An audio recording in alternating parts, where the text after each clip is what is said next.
I want to briefly begin by reviewing some of the background, societal and moral features of this subject. In doing this, I hope to set the scene and not leave the issues in a vacuum, divorced from the culture in which this subject is judged.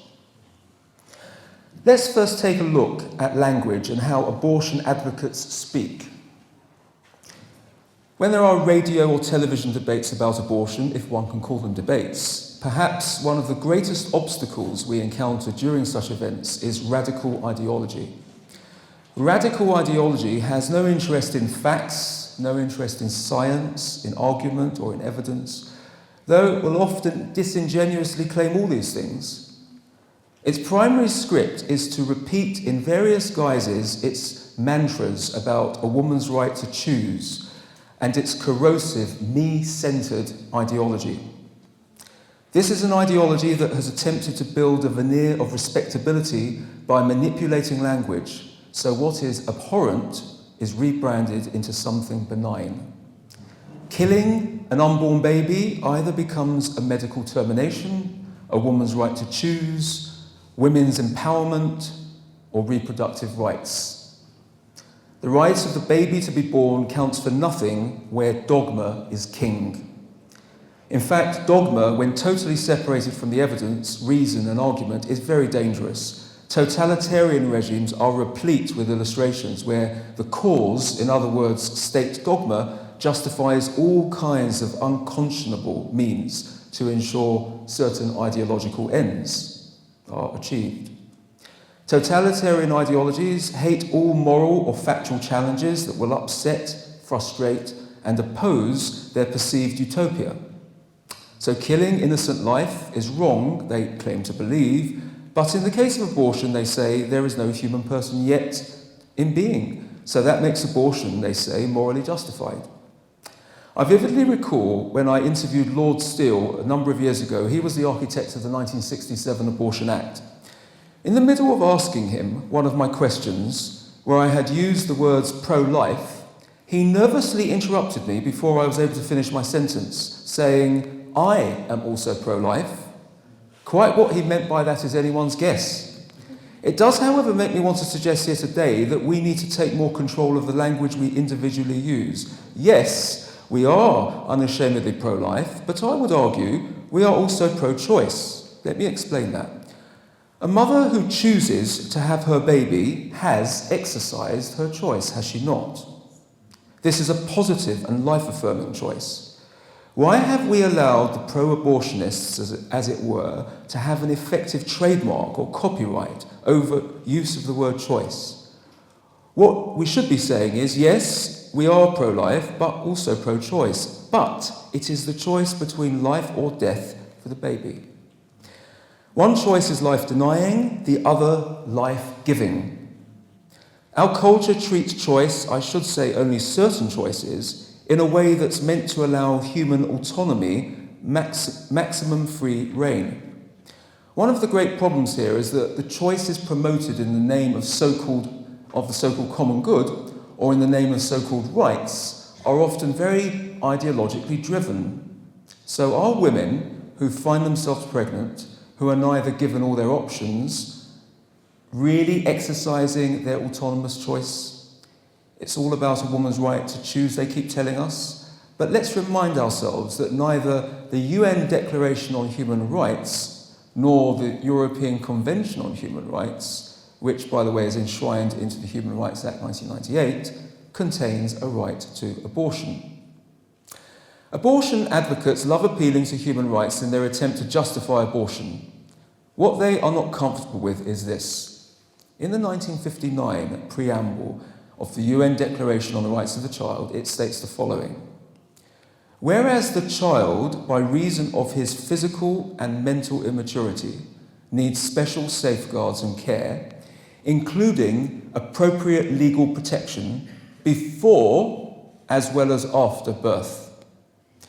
This statement about the child before and after birth was repeated in the preamble of the 1989 UN Convention on the Rights of the Child. According to evidence presented to a 2013 parliamentary inquiry into abortion on grounds of disability, Another plank of international law was cited that arguably protects the unborn child who has a disability. I say arguably because not everyone will agree with this. This is found in the Rome Statute of the International Criminal Court. In Article 6, acts of genocide includes, among other things, imposing measures intended to prevent births within the group, whichever group that might be. Along with Article 7, it makes clear that the acts in question must be committed with intent to destroy, at the very least, only part of a national civilian population. That is all that is needed. The abortion advocates would have to deny this statute applies to them. After all, they'd insist genocide takes place when there's a war against a certain group. Our question should be, is there not an ongoing act of war in place against the disabled, whose demise are systematically overseen by our NHS under the subversive guise of so-called rights? In actuality, we are annihilating a section of our population who are judged, if the blunt truth is to be stated, as not being worthy and qualified to be born. All this in a society where many people find abhorrent the idea of aborting a fetus on grounds of gender. On the one hand, they say it is not yet a person while in the womb, but to abort a female fetus, for many feminists, is treated as not merely outrageous, but as an attack on women. The big question here is why, if we follow the same strand of thinking, is it not equally abhorrent to abort on grounds of abnormality? And if this is so, is this not also an attack on disabled people? The main body of law in this country is the 1967 Abortion Act. At the outset, I'd like to point out that it did not, I repeat, did not free abortion from the criminal law. For Liberals, it was a liberal and progressive reform. But abortion remains a criminal offence, and as long as the parties comply with the statutory conditions, then they are not subject to criminal prosecution. But that is not the extent of the issue. The law is worded in such a manner that evidently allows loopholes, so that it can be used and abused in ways never apparently intended by David Still and his co-sponsors of abortion reform. So what is the law on disability and abortion? I first want to take a few moments to look at what David Still told Parliament during the second reading of the Medical Termination Bill, as it was then called. He said, "The difficulty in drafting a bill of this kind is to decide how and where to draw the line. We want to stamp out the backstreet abortions, but it is not the intention of the promoters of the bill to leave a wide open door for abortion on request." Eventually, lines were indeed drawn in the law, lines between allowing a child to be born on the one hand and on the other, standing in judgment over which children don't have the right to live. There has also been other lines drawn, qualifying when an abortion can and cannot happen, as we've heard today. Some abortion advocates say here the legal conditions mean that eligibility must be met, and it's as simple as that, so what's the problem? But in truth, as we will see, certain lines that were drawn in the legislation have been trampled on, making a mockery of the rule of law. David Still, in that same speech, went on to say that we have to avoid in the bill wording which is so restrictive as not to have the effect which we are seeking, namely the ending of the backstreet abortions. You may have detected a hint in these words. He was warning those with reservations about the bill not to narrow the legal scope of abortion because this would undermine the intended goal.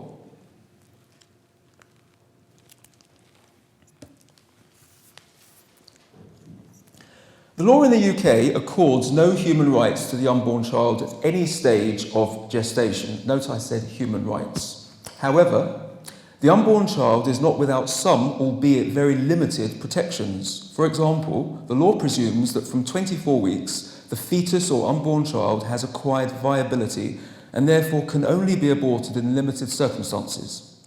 Viability means that if the child were born, it could survive, independent of its mother, with the necessary medical support.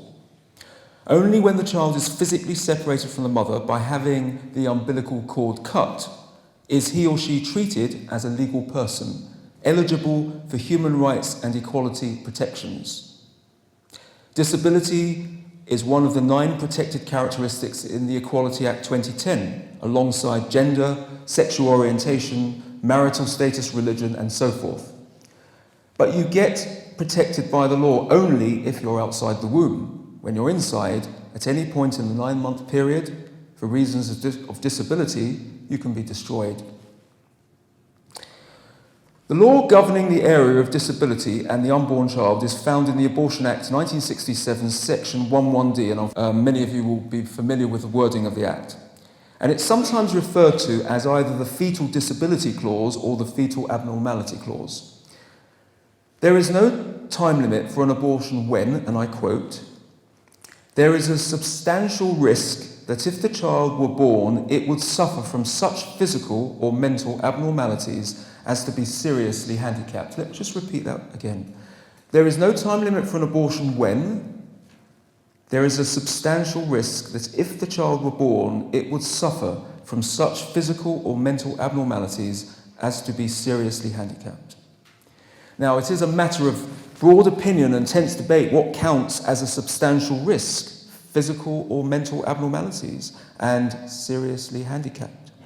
When Parliament debated these terms in 66 and 67, there was great uncertainty as to their meaning, and the many doubts that were cast then have never been resolved. It remains a matter of great controversy whether the law should permit abortion on the basis of the child being physically or mentally abnormal or disabled.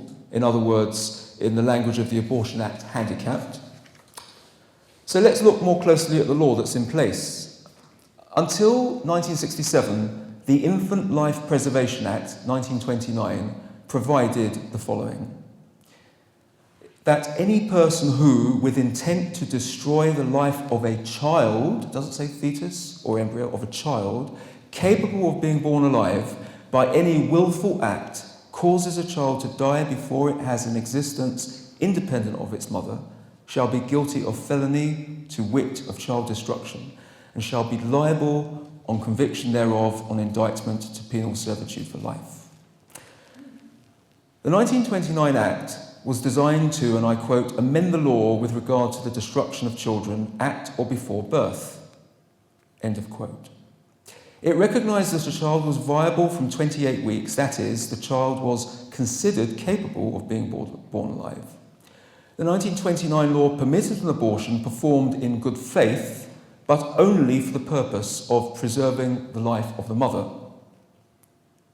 The 1929 Act was updated in 1990 when the upper limit of viability was reduced to 24 weeks, when it was recognised that with advancing medical developments, children born at earlier periods were now capable of survival. It is important to note that in 1990 it became legally permitted to terminate in cases of disability without any time limit. So the 1967 Act was at that point amended. In a 2013 parliamentary inquiry into abortion on grounds of disability, one doctor had this to say: Section 11D, which is the section we have focused on, can be seen as an anomaly in the broader context of legislative measures to prevent abortions, as it affords fetuses with a potential disability a different, lower level of protection than they would otherwise have but for their diagnosis. Another doctor who gave evidence to the same inquiry made a striking insight into how people generally consider the ultrasound image and what this perspective tells us about how disabled people are adversely judged. She said this: "It is common now that ultrasound images are included in baby albums. At a certain stage of development, the person born without disabilities will be looking back at an image at what many people will clearly think of as themselves at an earlier stage. And after 24 weeks gestation, this will be a stage when they were legally protected. The person born with disabilities will be looking back at themselves at an earlier stage, but at no point of gestation was their life protected by the law concerning termination of pregnancy." That's the end of that quote. Don't these points, let's ask this question, don't these points raise serious moral and legal problems and questions? They clearly do, I think, and this is plain, that if the unborn child shows signs of a disability, that life is not given the protection enjoyed by the unborn child without disabilities. Is this fact not in serious conflict with our society that makes so much of protecting disadvantaged or vulnerable groups? The idea in modern society is that we are all equal as human beings. But how does the law in the abortion area reflect this, I ask? Plainly, it does not. Another important part of the law is also the Offences Against the Person Act 1861. This is highly relevant to abortion law, but for the purposes of disability-related issues today, we won't look at that for now.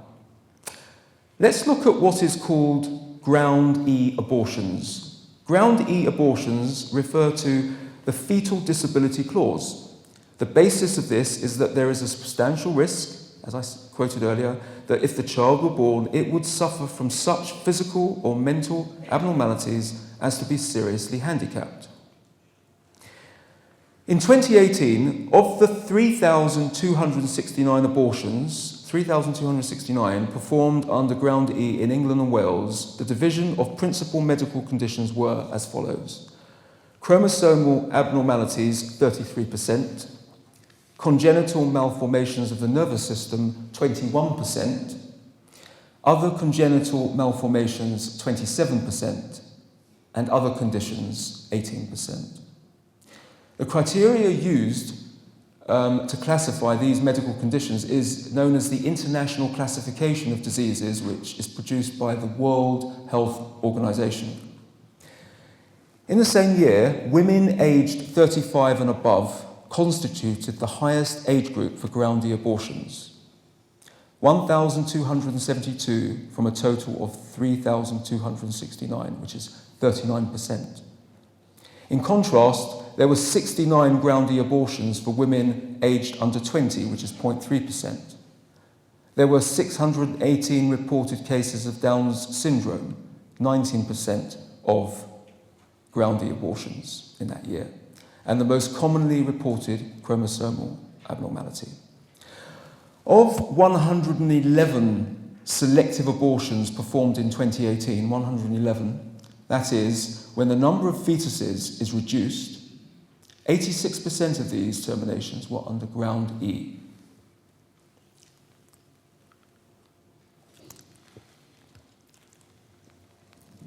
I want to briefly consider some of the history of the debate on abortion and disability.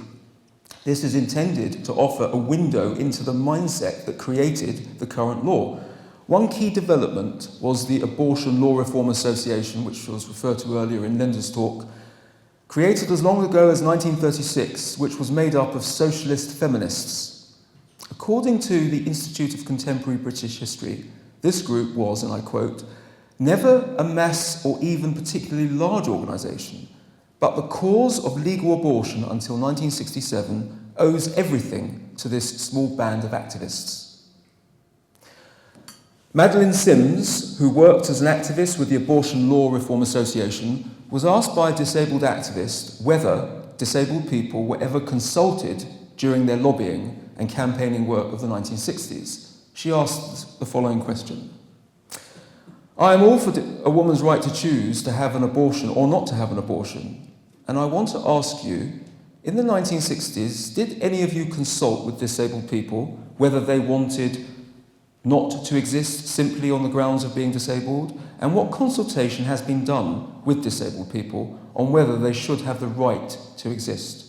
Again, I will say the 1967 Abortion Act was progressive in a woman's right to have a termination, but I think there needs to be a distinction between, is it a woman's right to pick and choose the type of baby she gives birth to as well? Madeleine Sims responded by saying this, I think the answer to that is that we didn't consult anybody. And if you believe in a woman's right to choose, then this must be one of the aspects that it is the woman's right to choose about. The disabled activists then went about asking one of the big elephant in the room questions. should a woman be permitted to abort on grounds of gender and ethnicity? We have to acknowledge the honesty of the former Abortion Law Reform Association activist when she made clear her belief that even gender and ethnicity should not be bars to a termination. Is it so shocking to suggest that a woman should have the right to abort on grounds of ethnicity? Well, I suspect and certainly hope that the overwhelming majority of right-minded people would judge abortion on grounds of ethnicity as evil, period. But if we say, as abortion advocates generally do, that it's okay to abort an unborn child who is disabled or is at risk of becoming so, because we're not, because the child in question that we call the child is not an actual person yet, they'd like to remind us. So what's the problem, they ask? So why, I'm asking, following these morally and logically flawed steps of reasoning, is it wrong and abhorrent to abort on grounds of ethnicity or even gender? What is the fuss, I ask, the pro-choice activist, if we're not yet talking about an actual person as you believe? This leaves many unresolved moral and indeed legal questions. But at the heart of this pro-choice ideology, there are these gaping problems that have no credible intellectual defence but for an appeal to dogma and ideology. They say it is not yet a human being and it is a woman's right to choose, and that shouldn't be questioned or challenged even when the fetus is disabled. But when the fetus is of a gender or ethnicity not wanted by the mother, let us suggest, what then? Well, pro-choice activists don't recognise that a woman's right extends to gender or ethnicity-based abortions because that is too offensive to women and ethnic groups of people. We say, you're right there, but the same conclusion must be followed when we're talking of those with disabilities. Disabled people are likewise offended. Why is there the anomaly? So I'd like to look at the question of risk in legal terms, risk of an abnormality. How is the law to be interpreted and applied?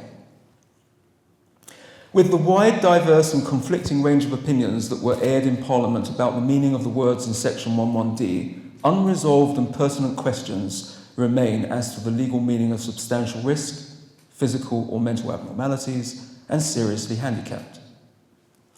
It should be noted that the potential breadth and vagueness of these phrases allows the law to be applied liberally, even abusively.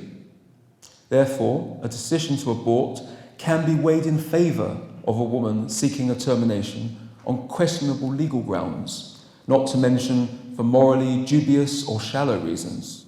An abortion can therefore be done on a ground that was clearly not intended, at least not blatantly, by David Still and his promoters in Parliament.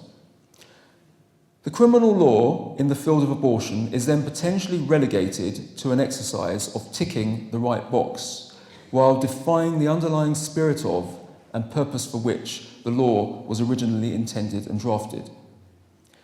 During the parliamentary debates of Steele's abortion bill, Sir John Hobson, a former Attorney General, who was not an outright opponent of the bill, I should add, had this to say about the possibility of risk that a child may be born with a physical or mental abnormality and who also may be seriously handicapped. He said, "This raises a very different combination of conceptions. First, there is the question of the seriousness of the risk, and secondly, there is the risk of serious deformity.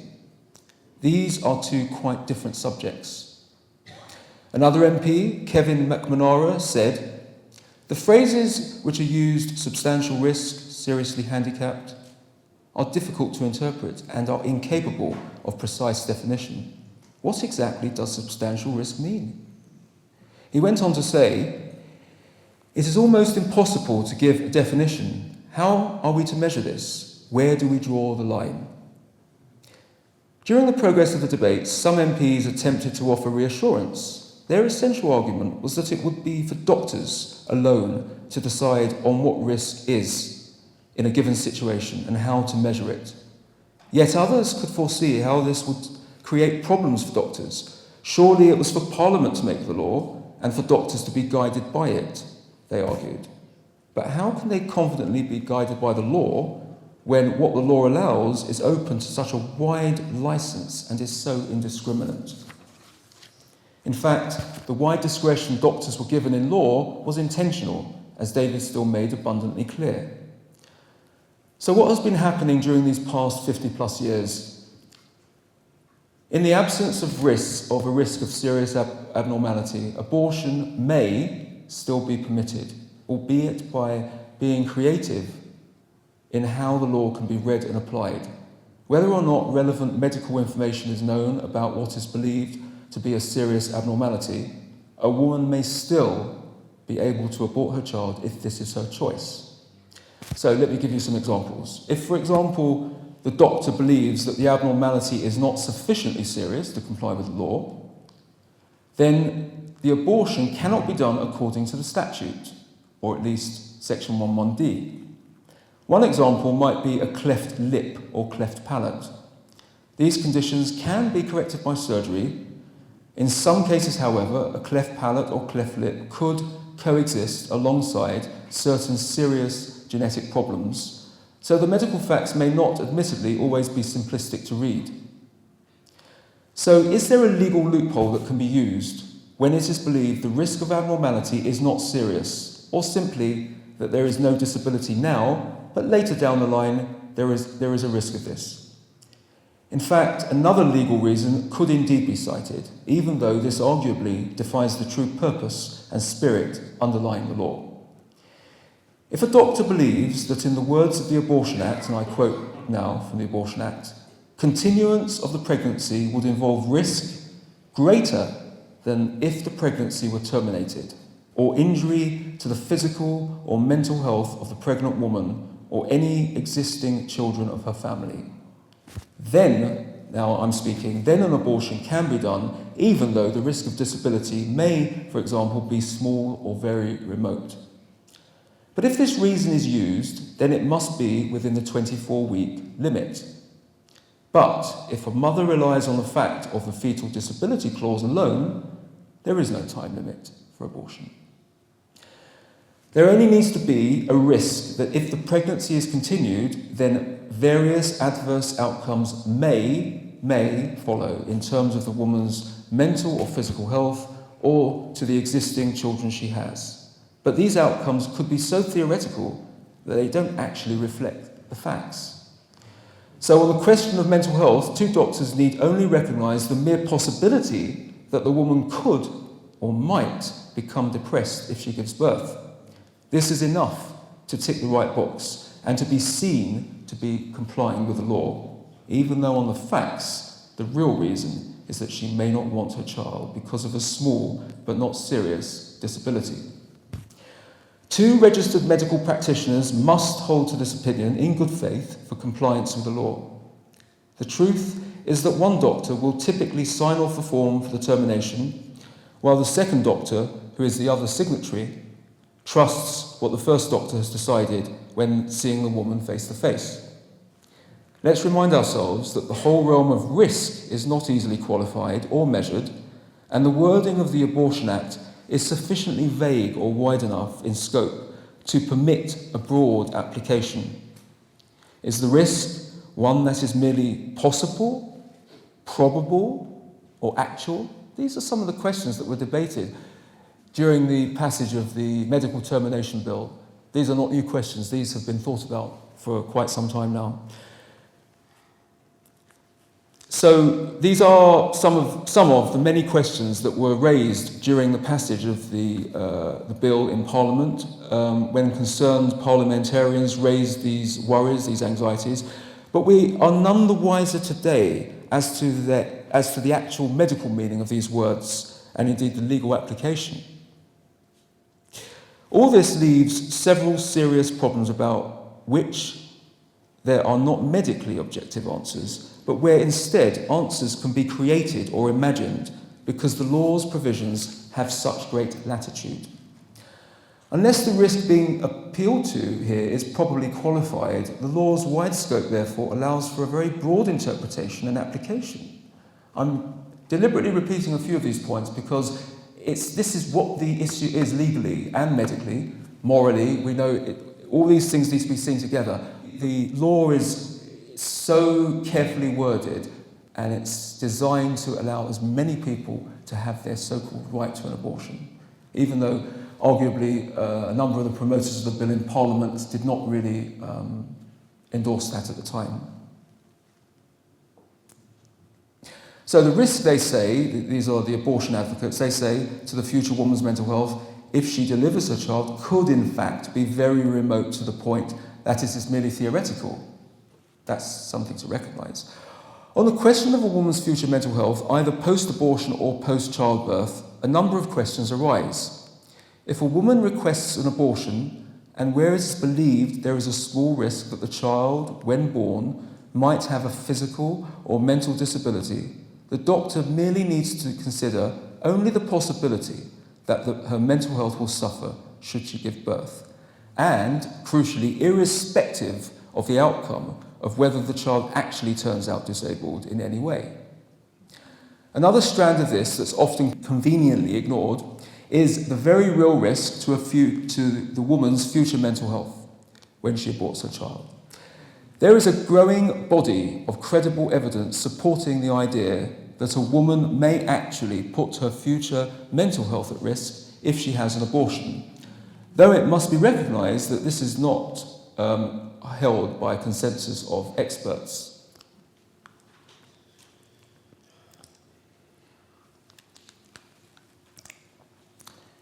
If it can be shown for a groundy abortion judged to be authorised in good faith by two medical practitioners that the abnormality turned out not to be serious, then the two registered medical practitioners have not acted illegally.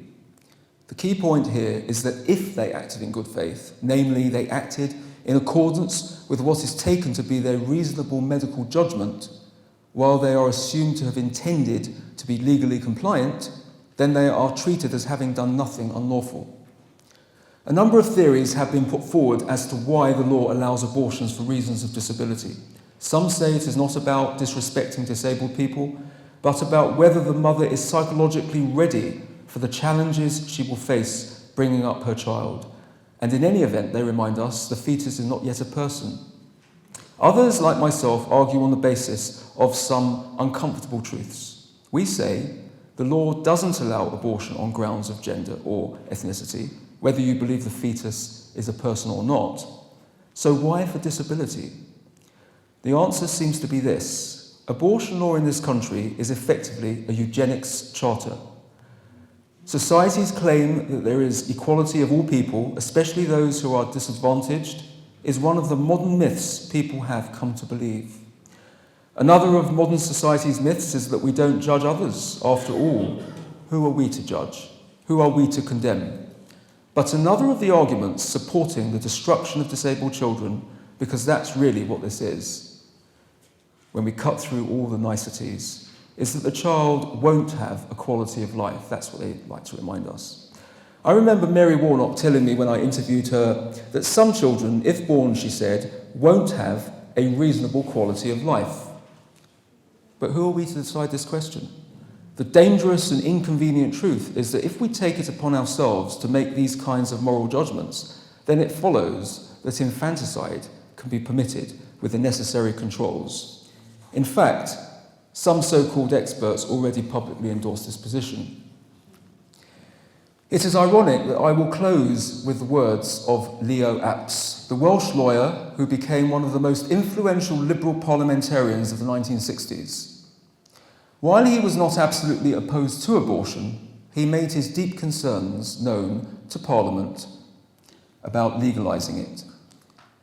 And he said this, he said, "No member of Parliament who acknowledges that life is our most precious gift can possibly view with enthusiasm a bill whose declared object is to thwart the life of the unborn babe." He urged his fellow parliamentarians, and I quote, "for them to believe that ideally a society should be such that every child, whether born fatherless, whether born handicapped, whether born in a palace or a manger, should be received with warmth and be endowed with care. This is our starting point. Let no one suppose that a bill of this kind can be a triumph for the community. There are societies," he went on to say, "which are impatient of doctrines which place the same ultimate worth on each personality. These societies are ready to rid themselves of all the weak whom they regard as encumbrances. The Nazi Society, the great life deniers, killed off the aged and the mentally backward.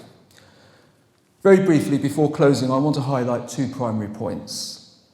The law is evidently imprecise, as well as incredibly wide in the discretion it affords to doctors. It means the law is open to huge abuse, and morally, I have shown how unborn children with disabilities are not accorded the equivalent right to live that the law otherwise accords on the basis of gender and ethnicity. As a society, the ugly fact is that we are incredibly judgmental about who can or cannot live. Once upon a time, we were that defenceless baby in our mother's womb. Let's not give up talking about these urgent issues. Thank you.